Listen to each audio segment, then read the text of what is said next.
اعوذ باللہ من الشیطان الرجیم، بسم اللہ الرحمن الرحیم۔ تمام دیکھنے اور سننے والوں کو السلام علیکم ورحمۃ اللہ وبرکاتہ۔ اگر کسی آدمی کو چھینک آئے یا جمائی آئے تو اسے کیا کرنا چاہیے؟ حدیث مبارکہ ہمیں کیا بتاتی ہے؟ حدیث مبارکہ میں ہے کہ رسول اللہ صلی اللہ تعالیٰ علیہ وآلہ وسلم نے ارشاد فرمایا کہ اللہ تعالیٰ چھینک کو پسند فرماتا ہے اور جمائی کو ناپسند فرماتا ہے۔ پس جب تم میں سے کسی کو چھینک آئے وہ الحمدللہ کہے، تمام تعریفیں اللہ ہی کے لیے ہیں، یہ کہے۔ اور سننے والے پر اگر کسی نے الحمدللہ کہا اور سننے والے پر یرحمک اللہ یہ کہنا ضروری ہے۔ یہ حضور صلی اللہ تعالی علیہ وآلہ وسلم نے ارشاد فرمایا۔ البتہ جو جمائی ہے وہ شیطان کی طرف سے ہے، پس جب تم میں سے کسی کو جمائی آئے وہ حتی الامکان روکنے کی، لوٹانے کی کوشش کرے۔ رسول اللہ صلی اللہ تعالی علیہ وآلہ وسلم نے آگے ارشاد فرمایا کہ جب تم میں سے کسی کو جمائی آئے تو شیطان اس پر ہنستا ہے۔ اگر ہمیں جمائی آئے تو ہمیں اسے روکنے کی کوشش کرنی چاہیے۔ اگر کسی کو چھینک آئے تو سننے والا کیا کہے اور جس کو چھینک آئے وہ کیا کہے؟ حدیث مبارکہ میں ہے کہ رسول اللہ صلی اللہ تعالی علیہ وآلہ وسلم نے ارشاد فرمایا جب تم میں سے کسی کو چھینک آئے وہ الحمدللہ کہے، اس کا جو بھائی ہے یا ساتھی ہے وہ یرحمک اللہ کہے۔ جب اس نے یرحمک اللہ کہہ دیا تو جس کو چھینک آئی ہے وہ کہے یہدیکم اللہ ویصلح بالکم۔ اگر کسی کو چھینک آئے وہ الحمدللہ کہے، اور جو ساتھ والا ہے، جو ساتھی ہے، جو دوست ہے، اس نے الحمدللہ کو سن لیا اور وہ کہے یرحمک اللہ۔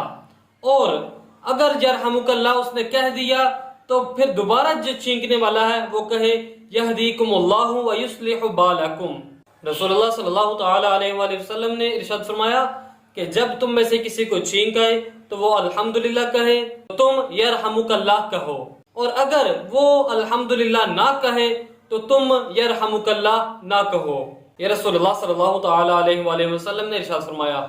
حضرت انس رضی اللہ تعالیٰ عنہ وہ فرماتے ہیں کہ رسول اللہ صلی اللہ تعالی علیہ وآلہ وسلم کے پاس دو آدمیوں کو چھینک آئی۔ ایک کے جواب میں حضور نبی کریم صلی اللہ تعالی علیہ وآلہ وسلم نے کہا یرحمک اللہ، اور دوسرے کے جواب میں یرحمک اللہ یہ نہ کہا۔ جس کے جواب میں حضور نے یرحمک اللہ نہ کہا اس نے عرض کی یا رسول اللہ صلی اللہ تعالی علیہ وآلہ وسلم آپ نے میری چھینک کا جواب نہیں دیا۔ آپ صلی اللہ تعالی علیہ وآلہ وسلم نے ارشاد فرمایا کہ اس نے الحمدللہ کہا تھا اور تم نے الحمدللہ نہیں کہا۔ حضرت ابو ہریرہ رضی اللہ تعالیٰ عنہ ان سے روایت فرماتے ہیں کہ رسول اللہ صلی اللہ تعالی علیہ وآلہ وسلم چھینک کے وقت دہن پر کپڑا یا ہاتھ رکھ دیتے اور آواز کو پست کر دیتے۔ رسول اللہ صلی اللہ تعالی علیہ وآلہ وسلم نے ارشاد فرمایا کہ جب تم میں سے کسی کو جمائی آئے وہ منہ پر ہاتھ رکھ لے، کیونکہ شیطان اس میں داخل ہو جاتا ہے۔ اگر کسی کو جمائی آئے وہ منہ پہ ہاتھ رکھ لے، اور اگر نہ رکھا تو حضور صلی اللہ تعالی علیہ وآلہ وسلم نے ارشاد فرمایا کہ جو شیطان ہے وہ اس کے منہ میں داخل ہو جاتا ہے۔ ایک روایت میں ہم نے سنا کہ جو شیطان ہے وہ اس پر ہنستا ہے، اور دوسری روایت میں ہے کہ شیطان اس کے منہ میں داخل ہو جاتا ہے۔